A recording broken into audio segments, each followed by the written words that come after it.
اور وہ ایک لے کر آتے ہیں جی وہ جب افتراق ہوگا تو دو گروہ بن جائیں گے. اقرب الی الحق وہ ہوگا جو خوارج سے قتال کرے. وہ کہتے ہیں اس کا مطلب دوسرا بھی حق پہ ہے. تو سورہ آل عمران میں اللہ تعالیٰ نے منافقین جو 700 بھاگے تھے نا احد سے، اللہ نے فرمایا یہ اقرب تھے اس دن نفاق سے ایمان کی نسبت. یہ عربی کا محاورہ ہے. اقرب الی الحق کا مطلب ہے حق والا، کیونکہ دوسری جگہ تو باطل ون سائیڈڈ ہے کہ باغی جماعت قتل کرے گی، وہ اللہ کی طرف بلائے گا، وہ دوزخ کی طرف جماعت بلا رہی ہوگی. ون سائیڈڈ بات ہے.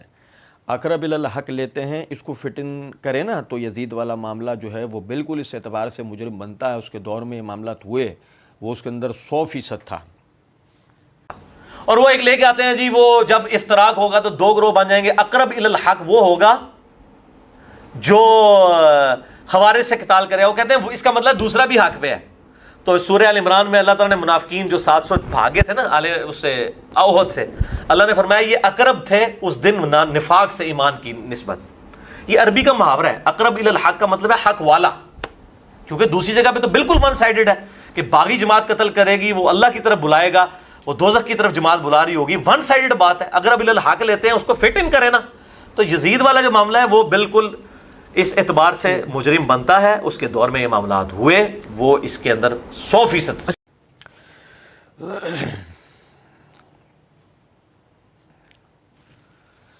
دیکھیں سب سے پہلے تو آپ سمجھیں مرزا جی نے جو یہاں اقرب الی الحق کے حوالے سے جو بات کی ہے کہ وہ جو صحیح مسلم کے اندر حدیث آتی ہے نا کہ نبی صلی اللہ علیہ وسلم نے فرمایا کہ خوارج سے میری امت کا ایک لشکر جو ہے وہ قتال کرے گا. تو اب اس میں ہمیشہ سے محدثین یہ بات کہتے آئے ہیں کہ اس سے مراد معاویہ رضی اللہ تعالی عنہ اور اہل شام جو ہیں ان کا یعنی کہ حق پر ہونا اس سے ثابت ہوتا ہے.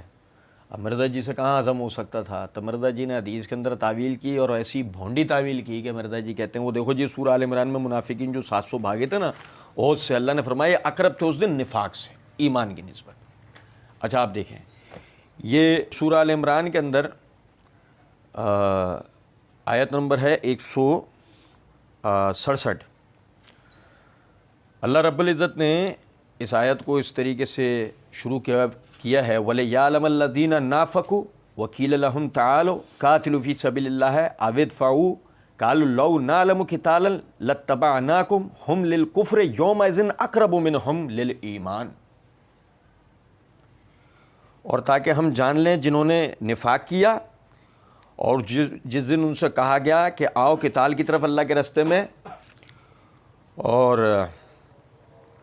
یعنی کہ یا کافروں کو دور کرو، تو وہ کہنے لگے کہ ہم قتال کو جانتے ہیں تو ہم تمہاری پیروی کرتے ہیں. اللہ نے فرمایا ہم للکفر یومئذ اقرب منہم للایمان. وہ منافقین اس دن ایمان کی بنسبت کفر کے قریب تھے.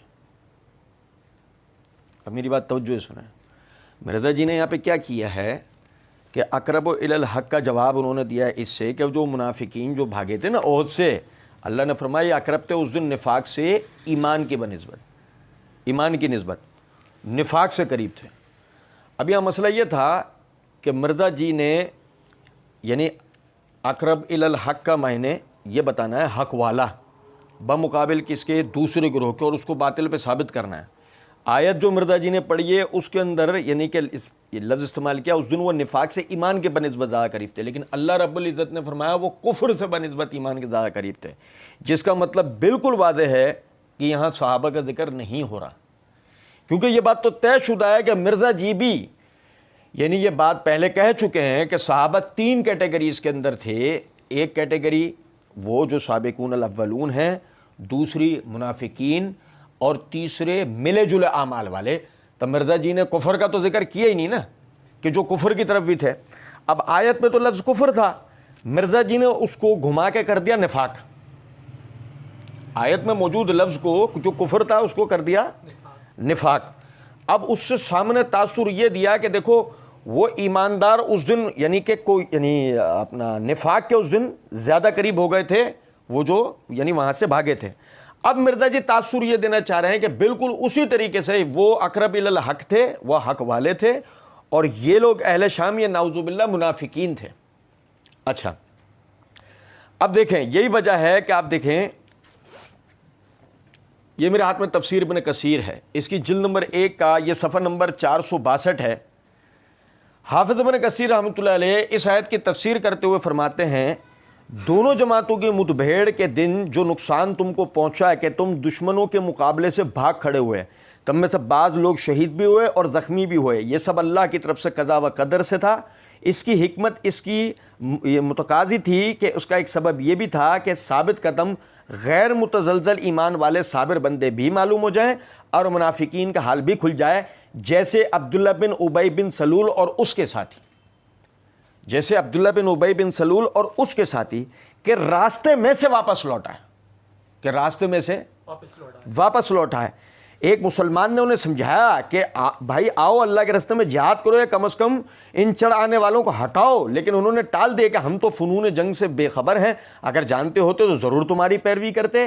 یہ بھی مدافعت میں تھا کہ وہ مسلمانوں کے ساتھ تو رہتے جس سے مسلمانوں کی گنتی زیادہ معلوم ہوتی، یا دعائیں کرتے رہتے یا تیاریاں ہی کرتے رہتے۔ ان کے جواب کا ایک مطلب یہ بھی بیان کیا گیا کہ اگر ہمیں معلوم ہوتا کہ تم سچ مچ دشمنوں سے لڑو گے تو ہم بھی تمہارا ساتھ دیتے، لیکن ہم جانتے ہیں کہ لڑائی ہونے کی نہیں۔ اب اس کا مطلب آپ دیکھیں کہ جن حضرات صحابہ کرام نے اس دن مدافعاتی کیفیت اختیار کی ہے، آیت میں اشارہ ان کی طرف نہیں ہے، بلکہ یہ وہ 300 افراد منافقین ہیں کہ جو جنگ کا میدان ابھی جنگ شروع ہونے سے پہلے ہی چھوڑ کر وہ چلے گئے تھے، یہ ان کی طرف بات تھی۔ یہی وجہ ہے کہ حافظ ابن کثیر رحمۃ اللہ علیہ نے بھی اسی طرف توجہ دلائی، لیکن مرزا صاحب جو ہے وہ باقاعدہ اس آیت سے صحابہ کرام رضوان اللہ علیہ مجمعین کی نفاق کی طرف اشارہ دے رہے ہیں۔ اور یہ دیکھیں یہ میرے ہاتھ میں تفسیر قرطبی ہے، اس کی جلد نمبر 2 کا صفحہ نمبر 816 اور 817۔ امام قرطبی کہتے ہیں وَلِيَعْلَمَ الْمُؤْمِنِينَ وَلِيَعْلَمَ الَّذِينَ نَافَقُوا، یعنی تاکہ وہ مومنین اور منافقین کو الگ الگ کر دے، اور یہ بھی کہا گیا ہے تاکہ مومنین کا ایمان جنگ میں ان کے ثابت قدم رہنے کے ساتھ ظاہر ہو جائے، اور تاکہ منافقین کا کفر ان کی مصیبت پر خوشی کا اظہار کرنے کے ساتھ ظاہر ہو جائے، پس وہ جان لیں گے۔ اور قول باری تعالیٰ نافقوا وکیل لہم سے اشارہ عبداللہ بن ابی اور اس کے ان ساتھیوں کی طرف سے ہے جو اس کی معیت میں حضور نبی مکرم صلی اللہ علیہ وسلم کی مدد و نصرت سے واپس لوٹ گئے تھے، اور وہ 300 تھے، اور ان کے پیچھے عبداللہ بن عمر بن حرام انصاری اور ابو جابر بن عبداللہ بھی چلے۔ تو آپ نے انہیں فرمایا اللہ تعالیٰ سے ڈرو اور اپنے نبی کو نہ چھوڑو، اور اللہ تعالیٰ کے راستے میں قتال کرو یا بچاؤ کرو، اور اسی طرح کی بات کہی۔ ابن ابی نے آپ کو کہا میں نہیں جانتا تھا کہ جنگ ہوگی، اور اگر ہم جانتے کہ جنگ ہوگی تو یقیناً ہم تمہارا ساتھ ہوتے۔ بس جب عبداللہ ان سے مایوس ہو گیا تو اس نے کہا اے اللہ کے دشمنوں تم جاؤ، پس اللہ تعالیٰ اپنے رسول معظم صلی اللہ علیہ وسلم کو تم سے مستغنی کر دے گا، اور وہ حضور نبی کریم صلی اللہ علیہ وسلم کے ساتھ چلا گیا اور شہید کر دیا گیا۔ اب آپ یہاں اندازہ کریں کہ عبداللہ بن ابی بن سلول کے پروپیگنڈے کا شکار ہو کر ایک صحابی بھی وہاں سے پلٹنے لگے تھے، لیکن جیسے ہی انہیں خبردار کیا گیا وہ صحابی واپس پلٹ آئے، اللہ کے راستے میں جہاد کیا اور شہید ہو گئے، جس کا مطلب بالکل واضح ہے کہ جو اللہ رب العزت نے مومنین اور منافقین کے درمیان کا جو فرق بتانا تھا وہ اسی وقت ظاہر ہو چکا تھا۔ اور اس کے بعد دوسرے صفحے میں فرماتے ہیں ہم للکفر یومئذ اقرب منہم للایمان۔ اب اس کے وہ یعنی کہ تشریح کر رہے ہیں، یعنی انہوں نے اپنا حال بیان کر دیا اور اپنے پردے چاک کر دیا اور اپنے نفاق کو ظاہر کر دیا، ہر اس کے لیے جو یہ گمان رکھتا تھا کہ وہ مسلمان ہے، پس وہ ظاہر حال میں کفر کے زیادہ قریب ہو گئے، وہ ظاہر حال میں کفر کے زیادہ قریب ہو گئے، اگرچہ وہ فی الحقیقت کافر تھا، اگرچہ وہ فی الحقیقت کافر تھا۔ اور قولہ تعالیٰ یقولون بافواہہم ما لیس فی قلوبہم، یعنی انہوں نے ایمان ظاہر کیا اور کفر کو چھپا کر رکھا۔ اب بتائیں یہاں مسلمانوں کا مسلمانوں سے کوئی مقابلہ تھا کہ اقرب الی الحق کے محاورے کو مرزا جی یہاں فٹ کرتے؟ یہاں مسلمان بنسبت کفار کا مقابلہ تھا کہ وہ کفار کہ جنہوں نے اپنا کفر کو اپنے دل میں چھپا کے اوپر سے وہ نفاق یعنی نفاق میں انہوں نے خود کو مسلمان ظاہر کیا بتا، تو یہ تو یہاں معاملہ بن ہی نہیں سکتا۔ مرزا جی کہتے ہیں تو یعنی یہ عربی کا محاورہ اقرب الی الحق کا مطلب ہے حق والا، کیونکہ دوسری جگہ تو باطل ون سائیڈڈ ہے کہ باغی جماعت قتل کرے گی۔ اللہ کے فضل و کرم سے ہم نے اس حوالے سے قاتلین عمار اور مرزا انجینئر کے دھوکے کے عنوان سے پوری ایک ویڈیو ریکارڈ کروائی ہے، اس میں ہم نے اس کی پوری وضاحت دی ہے۔ اور جو یہ مرزا جی نے کہا ہے نا کہ جی وہ اللہ کی طرف بلائے گا، وہ دوزخ کی طرف جماعت بلا رہی ہوگی، ون سائیڈڈ بات ہے، ہم نے اس میں واضح کیا ہے بالکل کہ قاتلین کون تھے, جہنم کی طرف بلانے والے کون تھے اور جنت کی طرف بلانے والے کون تھے. الحمدللہ وہاں ہم نے ثابت کیا ہے کہ اہل شام سیدنا معاویہ رضی اللہ تعالیٰ عنہ, سیدنا عمرو بن عاص و مغیرہ بن شعبہ, یہ حضرات جو ہے یہ خدا نخواستہ باغیوں میں سے نہیں. اچھا کہتے ہیں ون سائیڈڈ بات ہے. اچھا جی, اچھا میں ایک آپ بھائیوں کو توجہ دلاؤں, یہ وہی مرزا صاحب ہیں کہ جنہوں نے اپنی اس مسئلہ 157 کی ابتدا یہ کہہ کے کیے کہ میں اللہ کا فہم بیان کروں گا, اللہ کے محبوب صلی اللہ علیہ وسلم کا فہم بیان کروں گا, اور ہمارے سلف کا. یہ سلف کا فہم کہیں بھی بیان نہیں کرتے, یہ اپنی گھسیڑ کر لاتے ہیں. سمجھے ذرا, میں نے آپ کو حافظ ابن کثیر اور امام قرطبی کے حوالے سے وضاحت دی, یہ میرے ہاتھ میں فتح الباری ہے, اس کی یہ جلد نمبر 13 کا صفحہ نمبر 259 ہے. یہاں پہ حافظ ابن حجر رحمۃ اللہ علیہ صحیح بخاری کتاب استطابۃ المرتدین والمعاندین وقتالہم, اس کے تحت امام بخاری نے باب قائم کیا, باب قول نبی صلی اللہ علیہ وسلم لا تقوم الساعۃ حتی تقتتل فئتان دعواہما واحدۃ. اس کے تحت حدیث نمبر 6935 کہ نبی صلی اللہ علیہ وسلم نے فرمایا لا تقوم الساعۃ حتی تقتتل فئتان دعواہما واحدۃ, قیامت اس وقت تک قائم نہیں ہوگی جب تک دو گروہ آپس میں لڑنا پڑے جن کا دعویٰ ایک ہوگا. اب یہ دیکھیں گا ذرا بات کو, حافظ ابن کثیر رحمۃ اللہ علیہ فرماتے ہیں والمراد بالفئتین جماعت علی و جماعت معاویہ, ان دو گروہوں سے مراد سیدنا علی کا گروہ اور سیدنا معاویہ کا گروہ. والمراد بدعوۃ الاسلام علی الراجح, اور راجح بات یہ ہے کہ جو ان کا ایک دعویٰ جو کہا گیا ہے اس سے مراد ان کی اسلام کی طرف دعوت ہے. وکیلا, اور یہ بھی کہا گیا ہے المراد اعتقاد کل منہما انہ علی الحق, اور یہ بھی کہا گیا ہے کہ مراد ان میں سے ہر ایک کا یہ اعتقاد تھا کہ ان میں سے ہر ایک حق کی طرف ہے. وَأَوْرَدَهُ هُنَّ لِلْإِشَارَةِ إِلَى مَا وَقَعَ فِي بَعْضِ طُرُقِهِ كَمَا عِنْدَ الطَّبْرِي مِنْ طَرِيقِ أَبِي النَّضْرِ عَنْ أَبِي سَعِيدٍ نَحْوَ حَدِيثِ الْبَابِ وَزَادَ فِي آخِرِهِ. اچھا دیکھو, اور یہ اس کی طرف اشارہ دیا گیا ہے جو کہ اسی کے بعض یعنی کہ طرق میں ہے, جیسے کہ امام طبری بھی لے کے آئے ہیں بسند ابی نظرہ باباستہ ابی سعید, اسی حدیث کی طرح جس میں آخر میں یہ الفاظ ہیں فَبَيْنَهُمَا هُمْ كَذَلِكَ إِذَا مَرَّكْتُ مَارِكَةٌ يَقْتُلُهَا أُولَى الطَّائِفَتَيْنِ بِالْحَقِّ, اور ایک گروہ ان میں سے نکلے گا جس سے قتال کرے گا ان دونوں گروہوں میں سے وہ جو حق کے قریب ہوگا. فَبِذَلِكَ تَظْهَرُ مُنَاسِبَةٌ لِمَا قَبِلَهُ, تو یہی مناسبت رکھتا ہے اس پہلے والی حدیث سے. یعنی کہ دیکھو حافظ ابن کثیر رحمۃ اللہ علیہ بھی یہ بتا رہے ہیں اقرب الی الحق کا مطلب کیا ہے کہ ایک ان میں حق کے زیادہ قریب ہوگا, یعنی کہ ایک ہی حق والا ہوگا دوسرا حق والا نہیں ہوگا. اور سنیں ذرا بات کو, پھر جو حافظ ابن کثیر رحمۃ اللہ علیہ حافظ ابن حجر رحمۃ اللہ علیہ نے جس روایت کی طرف اشارہ کیا ہے, اور جو مرزا جی نے اقرب الی الحق والی روایت پوری جو پڑھ کے نہیں سنائی جان بوجھ کے, یہ میرے ہاتھ میں صحیح مسلم ہے. صحیح مسلم کتاب الزکوٰۃ کے اندر امام نووی رحمۃ اللہ علیہ نے اس کو قتال الخوارج کے باب کے تحت اس کو ذکر کرتے ہوئے حدیث نمبر 2345 ذکر کی ہے. یہ ابھی نظرہ والی جو باباستہ ابو سعید خدری رضی اللہ عنہ وہ روایت کرتے ہیں کہ نبی صلی اللہ علیہ وسلم نے فرمایا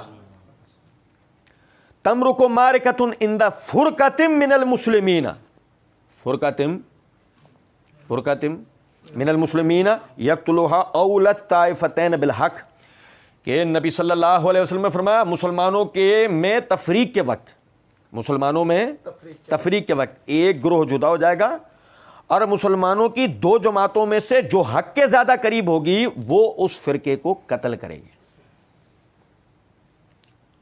کچھ سمجھے ہیں بات کو یا نہیں؟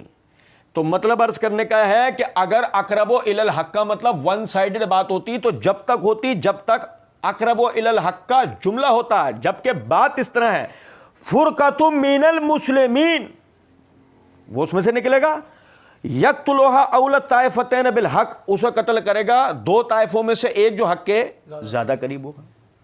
یعنی خود نبی صلی اللہ علیہ وسلم نے تین گروہوں کا مسلمانوں کے اندر سے نکلنے کا تین گروہوں کا ذکر کیا, تین گروہ ہوں گے مسلمانوں میں سے, ٹھیک ہے.